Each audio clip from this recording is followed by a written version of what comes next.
Welcome to Acid Horizon on Zero Repeater. Today, we're doing something really special.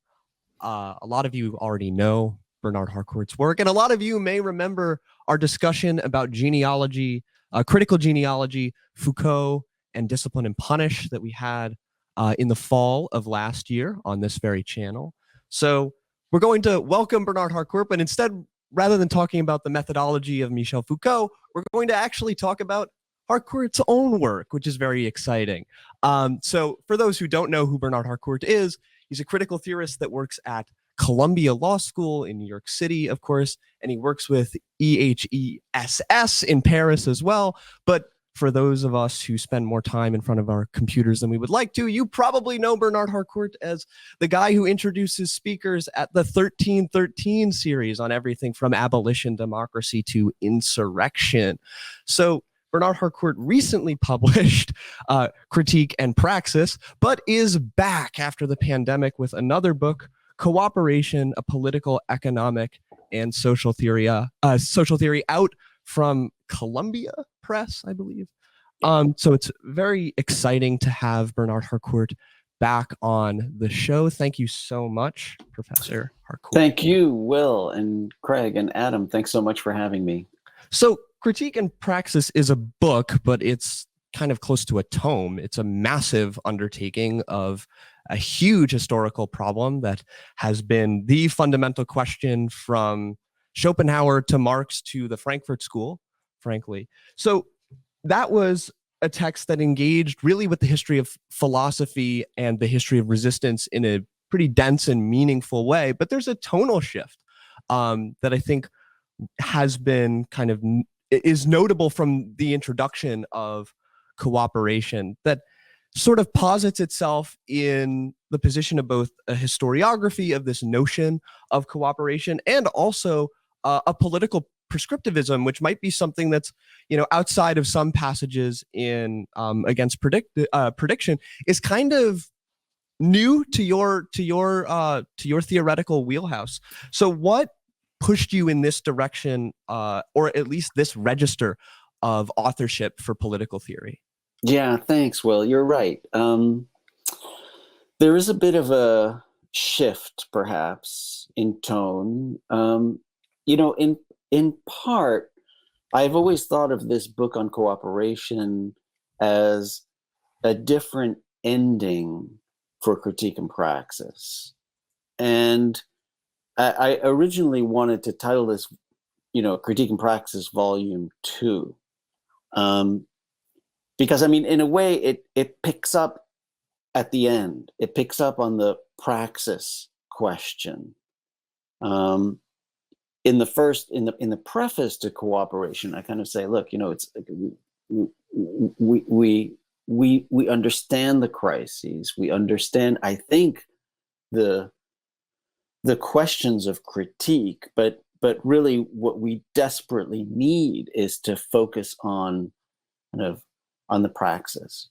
And so in a way, this is a different ending to Critique and Praxis. I don't think that it changes what I was trying to do theoretically in terms of a theory of illusions or to change much about the theory of values that's at the heart of Critique and Praxis. But I think that it does shift a little bit in terms of the tone. You're right, because in part as a result of the conversations during Revolution 1313, which was from not last year but the year before, and particularly Biodun Jaifo's challenge about the way I had positioned Critique and Praxis as being all about what more am I to do. And he really challenged me to think about, what more are we to do? It's not so much a question of prescribing what other people are to do, but to think about how we can work together. And that's what the book does. And so it develops a theory of cooperation, which is really a bottom-up theory about what we can do together in this moment. In a moment of just, many people are feeling a lot of despair, nihilism, concern at the both about kind of like the state of politics, but also global climate change. And so I think that what I'm trying to do in this book is really kind of chart a path forward that's possible, conceivable, that might be able to help us address the crises that we face. It was also, the text was also born during the pandemic, right? Which I think had an effect of changing the way we think about the world. I know a lot of people during the pandemic went back to their wheelhouse in a way, went back to try and find resources in the spaces that they felt most comfortable. And the place I felt most comfortable was in the great texts of political economy. And so, as soon as the lockdown happened, and when I wasn't concerned and taking care of others and worried about and grieving, I was rereading the texts of political economy, Marx, Capital, Proudhon, what is property. I mean, I was just, for me, what the pandemic did was to bring me back, ground me back in questions of political economy, which ultimately gave birth to this book, which is a political, economic, and social theory. Yeah, we're gonna just after I follow up, we'll pass it off to Adam with the first of the I think really meaty sections of the text, which is your relationship to the punishment paradigm and the dynamic the dynamic between that and abolition democracy. But what's really interesting about this text is, in some ways, for more perhaps not initiated but accustomed listeners to the work of Foucault, there's kind of an interesting trajectory you share with him here, in that late modernism and political economic theory start to bleed in more and more and take up a larger and larger space of the analysis, which is kind of an interesting shift, right? Between you open the social theory of coöperism with an account of the punitive society, right, which is heavily dependent on French physiocratic theory, but not explicitly stated. Like Lettres is a fundamental figure. The physiocrats are fundamental figures, but only in as much as they produce kind of images of social enemies, right? You're seeming to take more seriously the relationship between, Ricardo, Adam Smith, and more fundamental figures in the history of political economy and their relationship to how we conceive of cost and punishment, right? Because one of the most notable shifts in Birth of Biopolitics is when Foucault looks back and notes the difference in how we engage with punishment.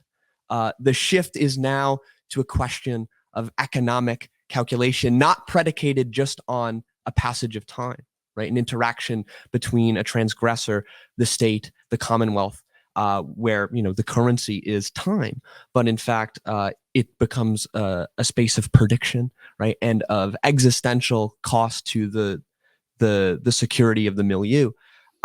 So, do you think that your engagement with late modern political theory affects the way that you return to these more fundamental figures within your sort of arsenal of theorists? Probably the most notable being Foucault. Yeah, no, that's really helpful. Thanks, Will, because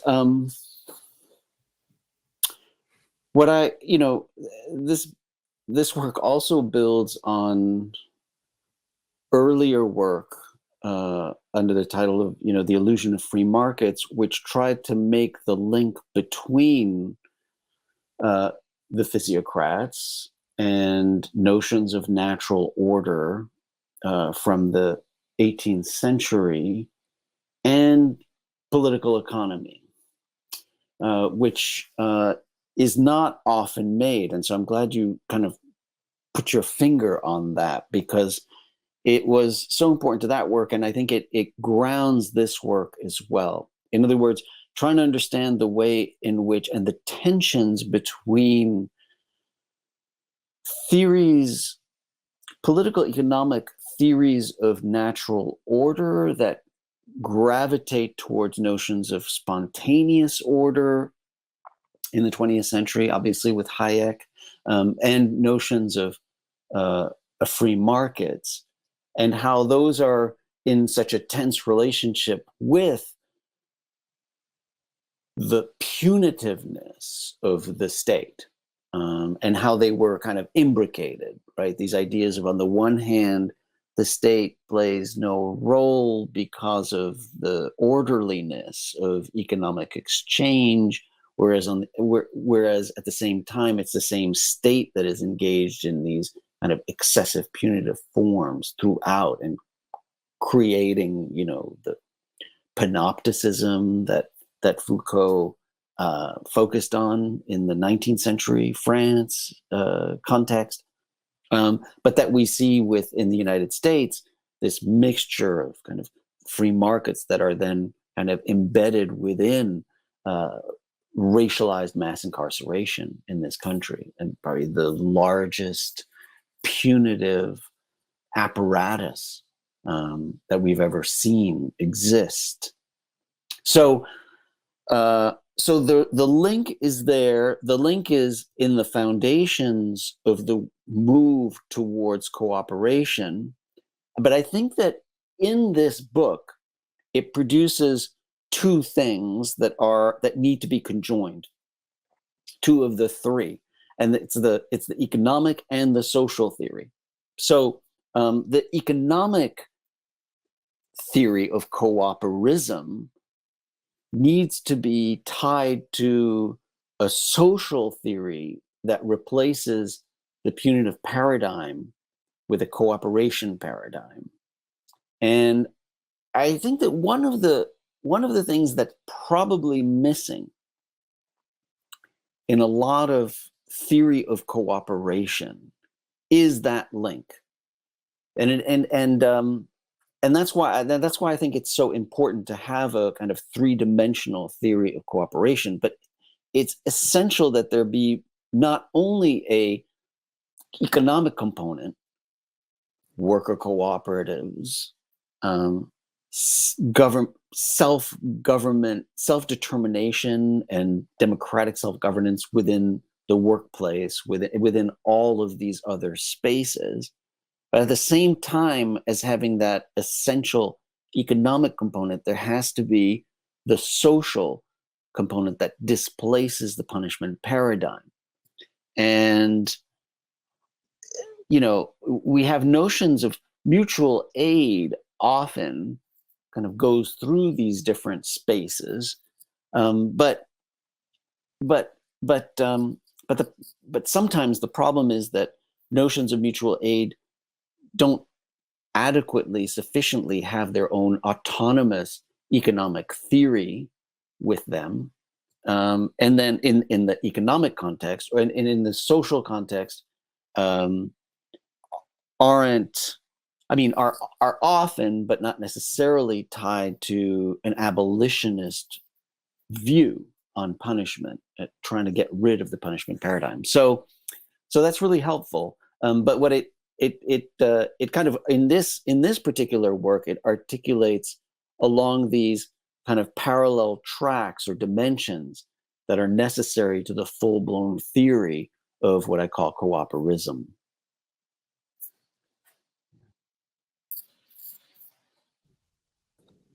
Well, actually, my question is actually going to be more on this notion of what is cooperation, because what I think is so interesting about the way you set it up in the book is how cooperation itself is a kind of power and a new mode of power, a kind of co-op power. So I guess if we just want to cover some more of the fundamental frameworks, I guess the question for me is, what is cooperation, particularly as a mode of power? Because when we think, exactly, we're talking about the idea that people think about cooperation altogether, sometimes in separate social and economic terms. Usually there's a way people are thinking about it is exactly as a kind of worker co-op. The idea that we cooperate to produce, and that surplus, and what we produce ultimately has a surplus, which you call co-op power. But there's also the question of cooperating to resist, which is itself a similar use of power. So I was wondering if you could or flesh out this idea of cooperation in these modes and how they come together into this more sort of, I won't say totalizing, but more encompassing political and social articulated theory. Yeah, thanks. So, yeah, I mean, cooperation is the word that seems to work most seamlessly through the different theoretical aspects of the kinds of interventions that I'm trying to regroup under the notion of coöperism.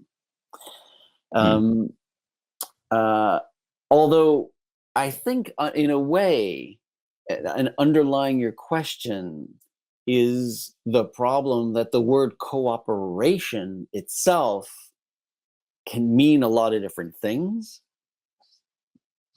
and can point in a lot of different directions, and doesn't necessarily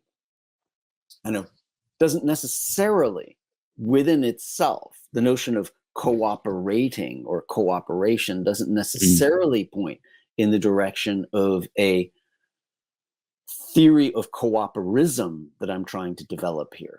And that's helpful. But on the other hand, it's the most lay term. It's the most kind of common term that we can hold on to give a sense of what it is we're talking about when we're talking about coöperism, I think. And of course, it ties then, as your question asked, to this form of power that is that I'm trying to call co-op power, that emerges from these initiatives and these experiments. So,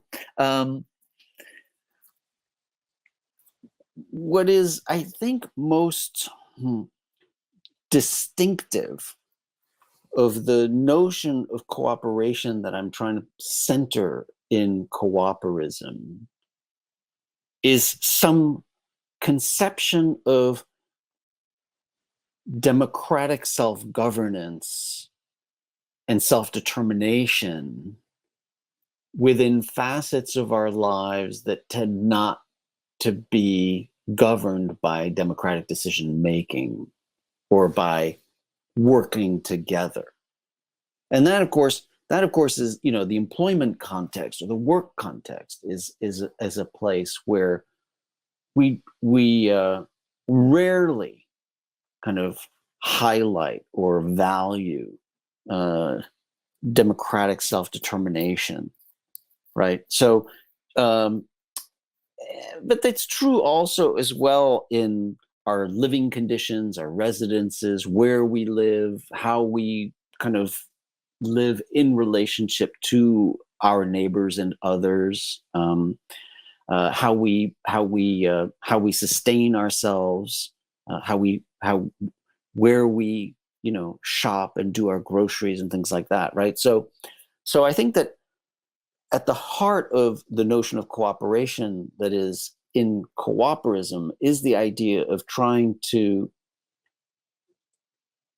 extend the form of democratic self-determination to every aspect of our lives.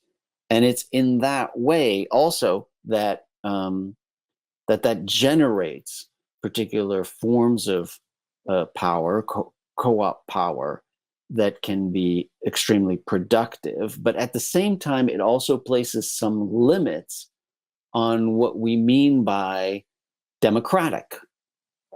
Because this isn't really a theory of democracy. Or it's not a simple theory of majority decision making. And that's where the concept of cooperation democracy or coöperism democracy. Coöperism democracy just gets a little bit hard to say, so I just decided to go with cooperation democracy rather. Places limits, I think, on the very notion of democracy. It's not any democracy here that we're talking about. We're talking about a cooperation democracy, which means that there is authentic, genuine self-determination in all aspects of life, but that also goes with something like eliminating the punitive paradigm and replacing it with a cooperation paradigm. So it's not as if this is simply, a democratic theory that just supports any outcome as long as it's an outcome of majority rule. That's not at all what we're talking about here. The notion of cooperation democracy means that these forms of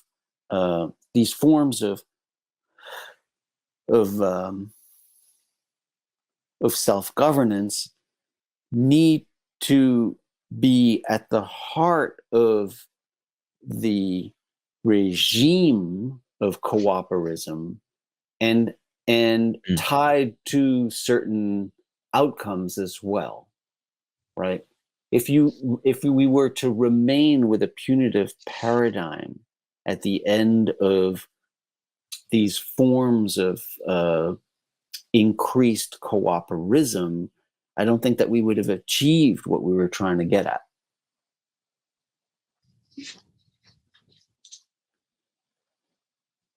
Greg, why don't you jump in? Great. That's okay. Yeah. Thank you, Bernard, for coming on with us again today. I think all of us here have read a fair bit of the beginning of the book. And one of the things that struck me is that you venture your own definition of capital in chapter 2, albeit a brief one. And you make the distinction that coöperism denotes a system different than capitalism and communism. And it's also something different than individualism or collectivism. And part of the definition that you advance of what capital is, it's a sharing of stock or a financial stake in a corporation. And this idea of the stakeholder comes up in the book at a few points. One of the challenges, especially, talking about, sort of transforming the paradigm of social action, collective action, away from this notion of punishment. I wonder how your definition of capital and cooperism in general deals with the kinds of negative externalities that are produced not only under capital, but under the market itself. Because there's a way in which we can imagine the market to be inherently punitive in some sense.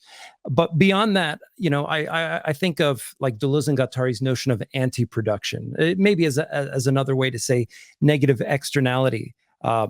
In some instances, the idea that, for example, market activity destroys and consumes viable resources. There's opportunity costs, loss of leisure time, and there's a way in which even cooperation can come to emulate the kinds of market activity that we see under capitalism. How does your theory of cooperism deal with that? And well, maybe we can simply start there. One of my primary concerns is, how is it that through cooperation or cooperism that we don't end up merely recapitulating the kind of productivism that we ordinarily experience under capitalism? Yeah, great. Okay. So there's a lot packed into that question. So let me try and respond in a few moments yeah. The first thing is that I'm not so much trying to define capital as I am trying to be clear about what I mean when I use the word capital in the book. Okay? I talk about the different ways in which other people are using the term, whether it's Marx or Piketty or Pistor. I want to be clear about the fact that when I'm referring to capital, I'm referring to, the investment equity in which people kind of, invest in an enterprise and hold an equitable stake. Why? Because that, I think, is the fundamental difference between a capitalist enterprise and a coöperist enterprise, where there is no investor who's seeking a return on their investment. There are members, worker members, say, or consumer members, or insurance policyholders, whatever it is. And so what I'm trying to do is to be very clear about the way I'm using the term capital to distinguish it the most productively from the conventional way in which we speak about equity investments and shareholders, right? So that I can make the distinction between shareholders in the capital context and stakeholders in the cooperation context. The stakeholders being the workers or the members of a consumer co-op, but also the people that an enterprise would be exchanging with, buying supplies from. The supply chain are also stakeholders in the enterprise, etc. Okay, so just as a kind of like a preliminary point, I just want to be clear that that it's not so much an essential definition of capital as it is a clarification of how I'm using the term. Now, the second point I wanted to make is in relationship to the way you kind of phrased the question of kind of coöperism versus capitalism or communism. So what I try to do in the book is really point out that those terms themselves, I believe, are misleading. Capitalism is misleading. Communism or communalism is somewhat misleading. And that, in fact, both of those represent forms of strongly state dirigist regimes, that both of those would be opposed to something like coöperism, which is much more bottom up versus those other forms. And what do I mean? Basically, that capitalism the term is an illusion or is misleading. What I'm trying to argue is that the term capitalism suggests that there's something about capital itself that is in the driver's seat, that there are certain laws of capital or laws of the accumulation of capital or certain ways in which we would understand economic consequences as the product of capital itself, when in fact, it's not capital that's in the driver's seat. It's, in a country like the United States, it's the federal government. It's the Treasury. It's the US Treasury. It's the fact that the US Treasury is going to bail out First Republic and Silicon Valley Bank and AIG and I mean all of and Citibank and American Airlines, etc. It's not the economic form in this country is not governed by capital. It is made possible, survives, and only exists really because of the Treasury's promise to maintain our economic system, to bail out banks, to bail out the American auto industry. And so basically to call it capitalism kind of points in the wrong direction. It should be called something like treasurism, really. And of course, that's important because it's not that the economic form itself is having these effects. It's state dirigism. Okay, now, and so I think it's important then that coöperism be understood in contrast to those other forms as being very different, because it's actually persons coming together and creating a worker co-op or a consumer co-op, and working together to try to ensure particular outcomes, greater equality, sustainability, environmental sustainability, and that is bottom up. So in a way, when I get into this conversation, I want to put aside the word capitalism in a way, because it's misleading. Now, the third thing that you spoke about, though, is markets. And I had a sense that embedded in your question is, and maybe this isn't fair, you'll have to tell me, but that markets are necessarily a form of or associated with capitalism. And so I think some of your questions about kind of like the negative externalities of markets, etc.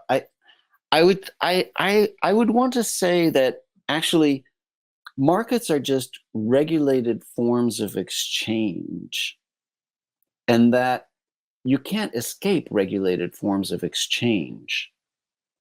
So that in effect, even within a cooperation, even within coöperism, there are going to be regulated forms of exchange. And that's because there is no space, there is no economic space that is not regulated. And it's how we regulate it that matters. Of course, that was from the work, from The Illusion of Free Markets, which basically the basic argument there was, there is no such a thing as a free market. There is nothing but regulated spaces. Now, so if that's right, which I think it is, what it means is that ultimately economic exchange is always going to be in some way regulated. Here it's going to be regulated through forms of coöperism, which means that the people who are in effect regulating economic exchange place cooperation and all the values of cooperation at the heart of the regulatory form. It's unlikely that it's not in a kind of like simplistic way anarchist, if one uses a somewhat simplistic notion of anarchism, because there are going to be regulatory forms that have to be prescribed and ensured. Now, part of what I suggest is, in a regime of coöperism, you would want the people who are thinking about the regulatory mechanisms that are inevitable to be persons who are steeped in cooperation, steeped in coöperism, people who have been part of worker cooperatives, so who have those values associated with coöperism at their heart. Okay, and the fourth and final thing that I think in response to your question, which, so there was a lot, as I was saying, unpacking, there was a lot in that question, and this has to do in a way with the negative externalities. One of the things that I try to do in the book is show that there's actually more cooperation out there than we acknowledge, or than we know, or that we recognize, or that we typically recognize, even in a treasurist economy like the United States. not to say capitalist. So even in a treasurist economy, there's actually a lot of cooperation. What does that mean? It means that there are entities that function with values of cooperation rather than conventional competition, and without the kind of equity shareholder model. So the equity shareholder model is displaced already in a lot of different enterprises now. And so I try to present a number of different organizations that are household names. And I do that in part because I want people to all of a sudden see that, wait a minute, there are other ways in which we can organize economic exchange. State Farm is a mutual. So there's notions of mutualism that are very entrenched within the insurance industry. There are many mutuals within the insurance industry. REI is a consumer cooperative. Land O'Lakes is a producer cooperative, right? So I use these things. Now this is where I think this touches on your question of kind of capital's negative externalities. And it's just, and this was, of course, the problem that Marx identified with cooperatives being born out of the womb of capitalism and being of the same ilk, basically kind of like profit motived cooperatives.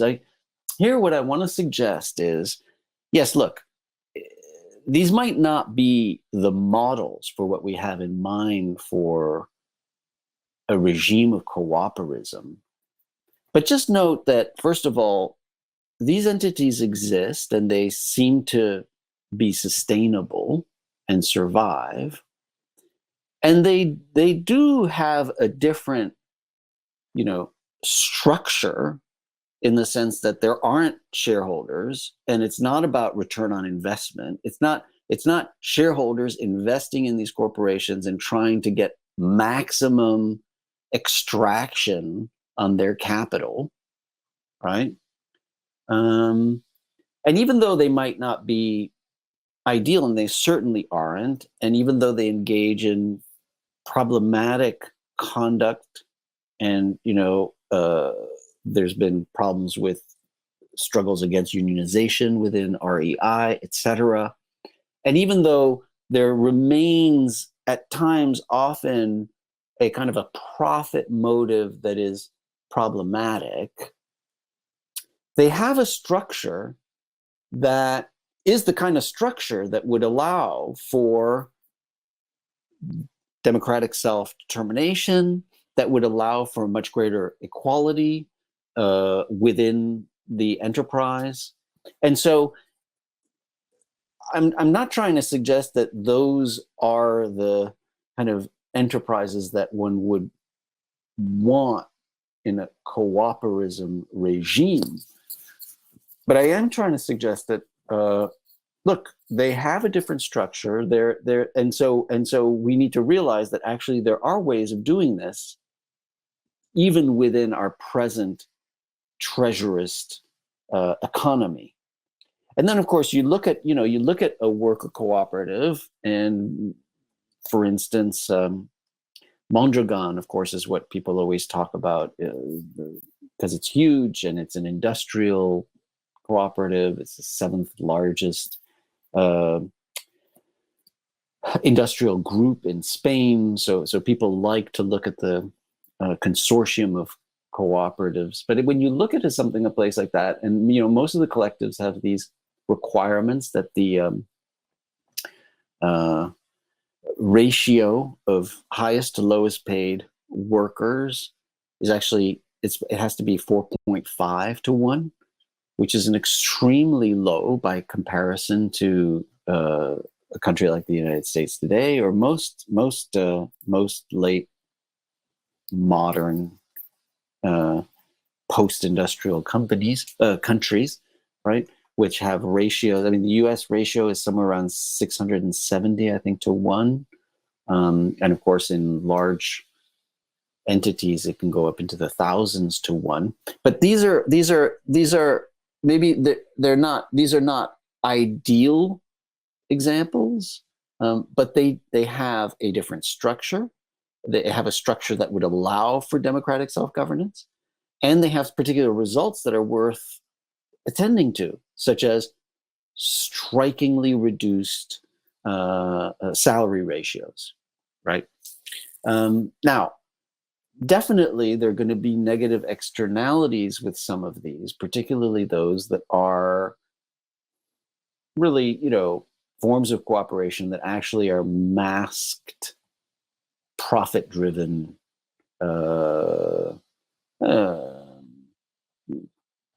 cabals, maybe.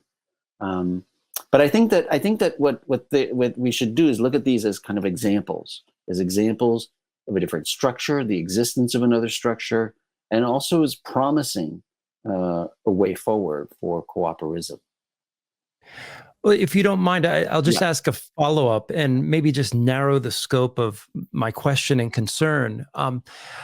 Imagine, for example, and maybe there's real examples of this, partners, disparate entities on the supply chain who are interdependent, or maybe even competitors.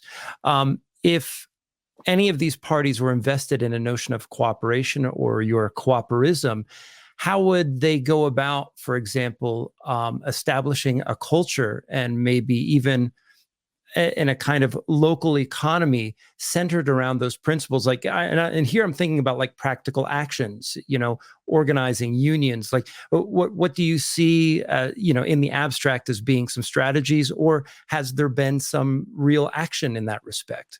Yeah.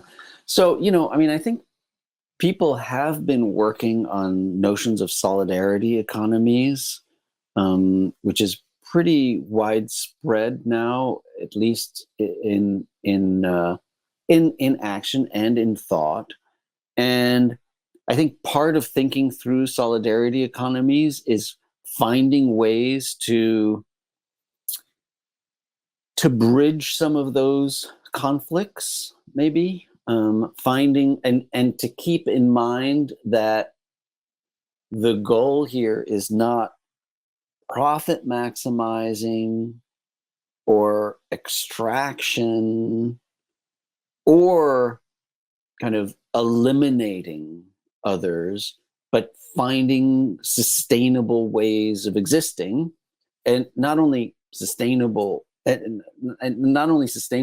terms of other persons and enterprise, but sustainable in terms of the environment. So, it's clear that you're right to suggest that this isn't a seamless. It's not going to be a seamless space without conflict and contradictions.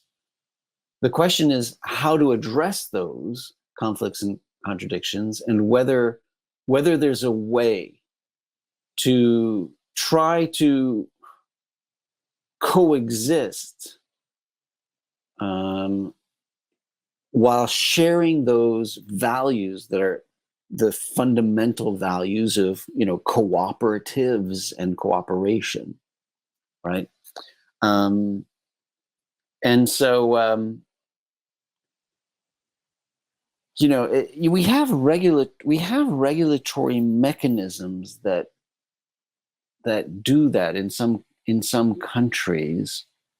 For instance, if you think at a small scale of some regulatory mechanisms in some countries that require, for instance, that there always be a pharmacy that's open, even though there's an understanding that they're going to be closed at times, but in a way that it's that if there are pharmacies that are essentially in the same neighborhood, that they are open at different times, or even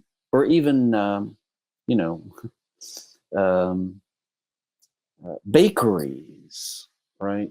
So, I mean, there are ways in which one could imagine forms of cooperation that take into account the fact that there might be kind of different entities doing similar things in a space, but that they can be arranged in such a way that they would benefit everyone and be sustainable and not necessarily be the kind of extractive enterprises that are out to eradicate others. Maybe, I don't know if that's too concrete, but I in response to your question, but I think it's something like that. Oh no, I certainly think that is a concrete answer. And now I'm thinking about 24-hour bakeries. But we'll go. Well, maybe you have something. We have some in London. They are delicious. But I mean, I just wanted to make a quick comment. Actually, I actually appreciate particularly the ideas of conflict that cooperation is meant to solve. Not even, as you do in the book, the sort of the tension between this individualist sort of libertarian sort of sensibility within, say, the Republican Party, and the slightly more technocratic bend of the sort of the democratic aspect. But it's even a tension within history of political philosophy, particularly in America itself. But I mean, the conflict between Nozick and Rawls, for example, justice as rights respecting a minimal state apparatus, mostly for the mediation of cooperation, and the John Rawls aspect of justice as fairness. And it's, I mean, as somebody who, I mean, Asset Horizon are a cooperative, we are a cooperative, everyone inside this. I mean, what I think is really interesting, particularly, is the idea of it being a question of sort of the inculcation of cooperativism as a value, or at least rather the revealing of it as a kind of latent value. So in that case, and I know, Will, you've got more to say on this. I'll pass it on to you rather than leave that out as a question itself. I mean, feel free to ask it, right? Because like one of the interesting questions here, and this is going to just be a two-tiered question, right? Because one of my favorite sentences from this book, which is going to push me to read The Collapse of the Harm Principle, is in the social theory of cooperation, which I think is in some ways targeted at Rancière and Habermas. Right, which says we cannot start from a universal or common core to harm. We have to start from the social context, right? Because from Adorno to Habermas to Rancière, where do they want to start their notion for Adorno, the political? It's harm, right? For Habermas, where does the dialogical interactivity that becomes the life world start? It comes from an account of the harm, right? And then what is the basis of Rancière's democratic theory? Wrong. How are we wronged, right? Mm-hmm. And these are treated as universals, right? So one of the things that I think on the other side of your theory of cooperation is a resistance to a universalizable notion of cooperation, which is why I think the ubiquity is so important rather than the universality, right? So one of my questions is, cooperation seems to play a really important part of Marx's work on large-scale industry, right? Without it, essentially, large-scale industry doesn't manifest in the collection of bodies that accompanies the collection of the accumulation of capital, right? Cooperation becomes foundational to the moral education, to capitalist moral education, right? Because you cite the punitive society heavily in this chapter, and then of course discipline and punish later on. One of the ways in which one becomes a social enemy is through an articulation of a political obstinance. Right, drunkardness becomes the problem of a political social liberation that is opposed to the natural order of the market. Right, the vagabond is a problem not just because of their nomadism, but because of their constituent inability to cooperate. Right, so one of the most important things for a good. And this is even in Marx's early 1844 manuscripts, one of the most important things is that a worker be able to cooperate. But it is precisely this necessity for the worker to cooperate that puts them at the levers of production, that makes the proletarian the member of the revolutionary class Marx. So there's this strange tension in on cooperation where bodies are being broken down and turned into productive bodies through cooperation, but at the same time, through cooperation, there manifests the possibility of conspiracy. Right? There is no conspiracy without finding one another. There is no such thing as a purely individual lifestyleism. Right? A lifestyle is always predicated on a union of egos. Right? A form of life can only manifest through union. So I'm wondering, when we talk about the prescriptive aspect of this text, what is the relationship between cooperation and the historical mode of moral education in this treasurist economy, right? Where we're always treated as though every action that we take is interconnected with a moral failure, right? Like, I take on a bunch of student loans and I, screw over, myself and therefore my future progeny and therefore my nation, and right, and the total mobility of the state and its capacity to maximize its productive forces. But on the other side, what is always precluded are these other forms of cooperation that are imminent to me being a good worker, me being a good student, me being a good teacher, etc., or a good creditor or debtor, what have you, right? All of these things are linked up to two forms of cooperation. So how do you sort out, modes of capture that are predicated on dependency, right? We're all dependent on this treasurist economy, and forms of cooperation that lead to an exit. What are some ways in which we can identify those modes of cooperation that are imminent to these other modes of cooperation that are far more malignant? Okay, great. Let me start from where you started, which had to do with notions of harm, because one of the points I'm trying to make in the book is that our very conceptions of harm would shift dramatically in a cooperation space, in a regime of coöperism. And so you're entirely right that there is no essentialism or universalism to the harm, to notions of harm, but that notions of harm itself is incredibly sticky in our discourse and in the way we think about the world. And what I'm trying to suggest here, though, is that those would have to change in a space of coöperism. In other words, if we embrace the values of coöperism, then that entails necessarily a different set of values that infuse the way we talk about what is harmful conduct and what isn't harmful conduct.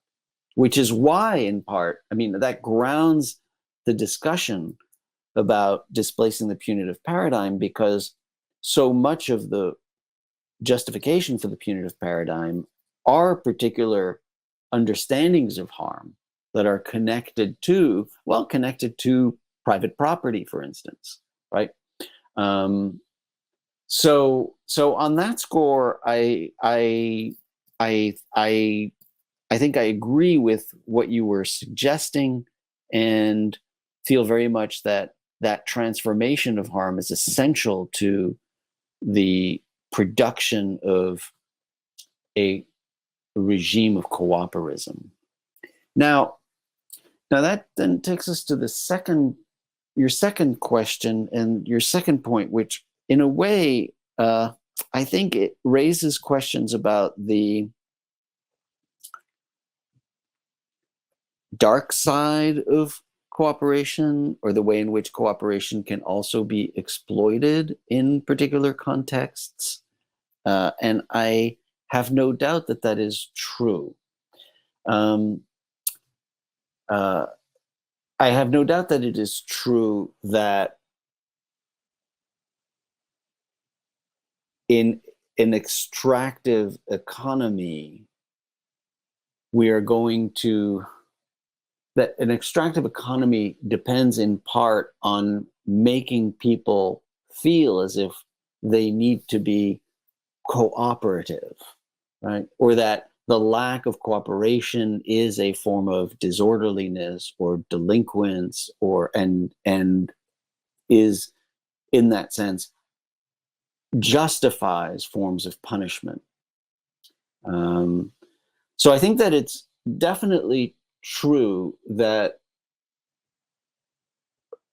cooperation itself can be distorted and manipulated and used as a way to uphold forms of domination.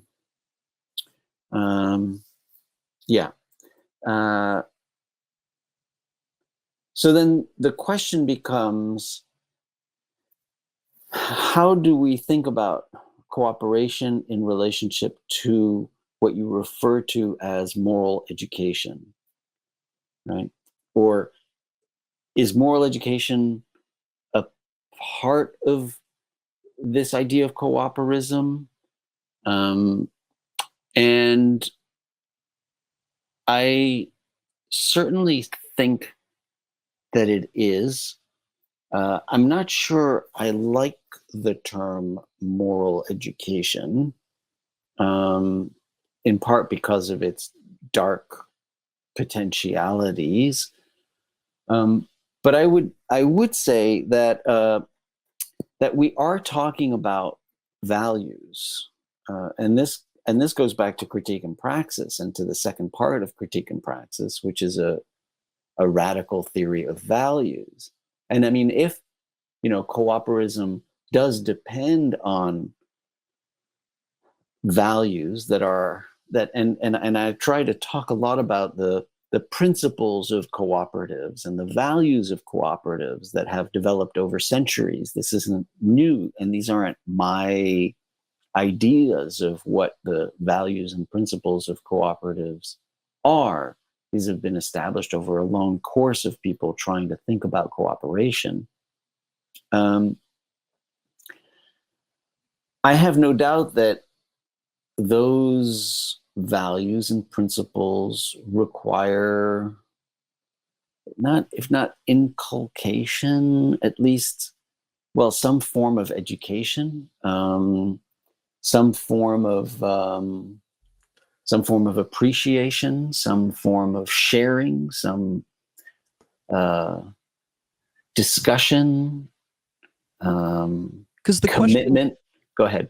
Because the question here, right, is that it's very clear that what we see in early industrial capitalism is the necessity of the production of a particular subjectivity, right, Mm-hmm. in the worker, right, and that relied not just on a particular class composition, but also on a remarkable policed regime of moral education to produce a worker, right? Mm-hmm. To produce a worker, most importantly, who cooperates with other workers and can maintain the social relations that are sometimes in contradiction to the forces of production, but most oftenly completely congruent with it. Mm-hmm. So the question here is, how do we find a form of coöperism that doesn't have to like immunize itself against it, but moves away from this moral education, this moral legalism about cooperation, towards the production of other ways of being together that aren't predicated on what Craig called a productivism. Yeah. So I think here's what I would say. I don't think that the 19th century creation of, among other things, docile bodies and disciplined workers was so much a question of their moral education as it was a question of deploying moral arguments in a political context. So it was, in a way, a manipulation of moral notions in relations of power that were, in a way, purely political.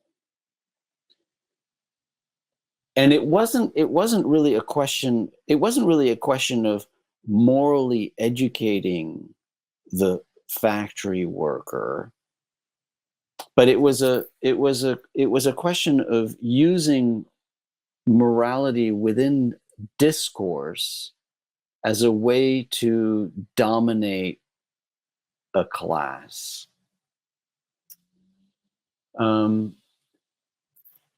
So I wouldn't want to analogize that with what we would need to do in order to foster and promote more cooperation and more work solidarity and sustainability today. Because I really do feel as if what we saw in the 19th century was more an imposition and a manipulation of moral discourse. And I think that Foucault's work, particularly in The Punitive Society, is helpful here. He has this remarkable hypothetical or fictitious conversation between the bourgeoisie and the workers in the Société Punitive, where all of a sudden they're like, but wait a minute, you guys are acting immorally, you guys are, we used to work together, and now you're trying to steal our property, and you're just a bunch of hoodlums, and but that was all kind of like the deployment of moral discourse as a way to kind of dominate and to transform political relations. I'd like to think that we would have to engage in completely different practices to share values of solidarity and cooperation today. And it almost go ahead. It feels like this has to be predicated on what you're talking about with the punishment paradigm. All of this is bound up in a particular relation to the concept of correction. And it goes as far back as the way in which we read the moral education of the Guardians in Republic, right? Like this is a remarkable hurdle, which is why, one of the deeper cuts of Foucault's interviews, where he interrupts the questioner, I think it's in Italy, where he says, do you really believe that were we to get rid of the prison, that the way in which we do philosophy would ever be the same? Right? I'm paraphrasing, so I'm sure I'm misquoting, but I can get away with that now. But I think that that's precisely why there's a deep relationship between the work that you do and some of the, when you did the roundtable at the book release, some of the commentary about the book was, it was impossible not to note the relationship between the work that you do at 1313 and the work that you do in the book and the work that you do legally. So all seem fundamentally interconnected, in as much as there needs to be this fundamental transformation of the way in which we approach harm and punishment. That would necessitate then a shift away from I'm going to use the word derogatorily here, bourgeois moralism. So I think that what this, I guess this goes back to your early comment, where in a certain sense this book has to be treated as in conversation with the problem you lay out in Critique and Practice, but in that sense it's also related to your most early work too. Because all of this is circles around the question of punishment. Right, but here's the thing. we can't wait for any one piece of this interlocking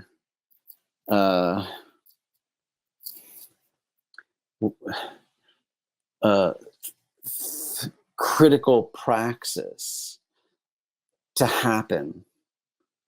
And we can't wait for the personal transformations to occur first in order for the praxis to happen, or for the punishment to be abolished. And I think that's a very important point in this book, but I think it's a really important point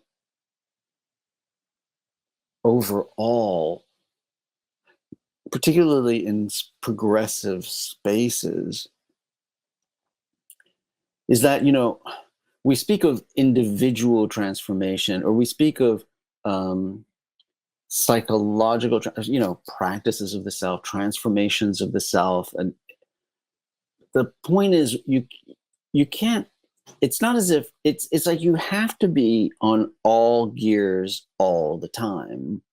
And you can't just kind of say, wait, no, before we do X, we have to do Y. Before we can, before we can act in a kind of revolutionary, transformative way, we have to have a transformation of our own understanding of the world. What I really want to hold on to, and or that we would have to do away with punishment in order to understand how to philosophize differently. We have to do all of these things at the same time, which of course is confusing, and it means it ends up being a bit of a hodgepodge. But I do think that we simply cannot, particularly at this point in time, with the crises that we face, we cannot simply kind of predicate transformation on a transformation of the self, say, or on abolition of punishment, right? We have to abolish punishment at the same time as we are transforming ourselves, at the same time as we are revolutionarily transforming economic exchange, right? And that, in a way, is difficult, complicated, contradictory at times, messy, but absolutely necessary, because otherwise, I don't think we're going to get anywhere. And otherwise, I think we're always kind of like predicating on something else,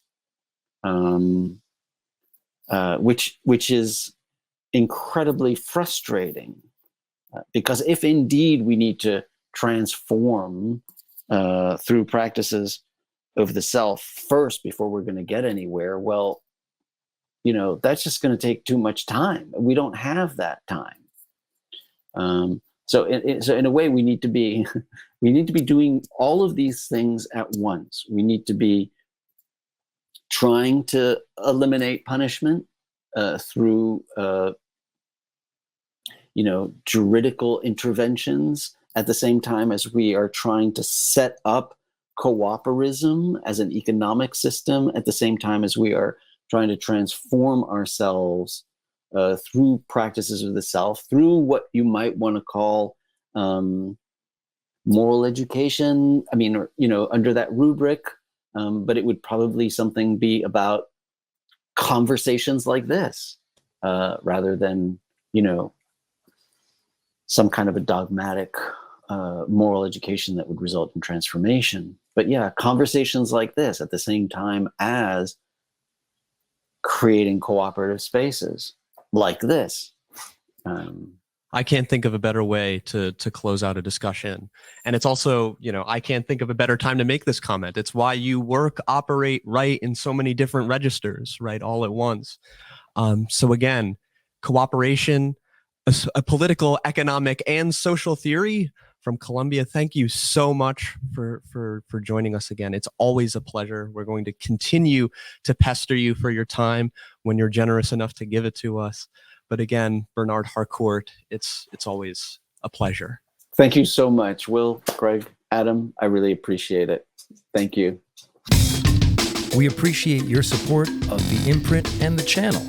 Subscribe to Zero Books Today on Patreon. Your material support helps us to promote a variety of perspectives on the left. Also, discover the many titles, new and old, that Zero has curated. Navigate to any of the links in the show notes to extend your support.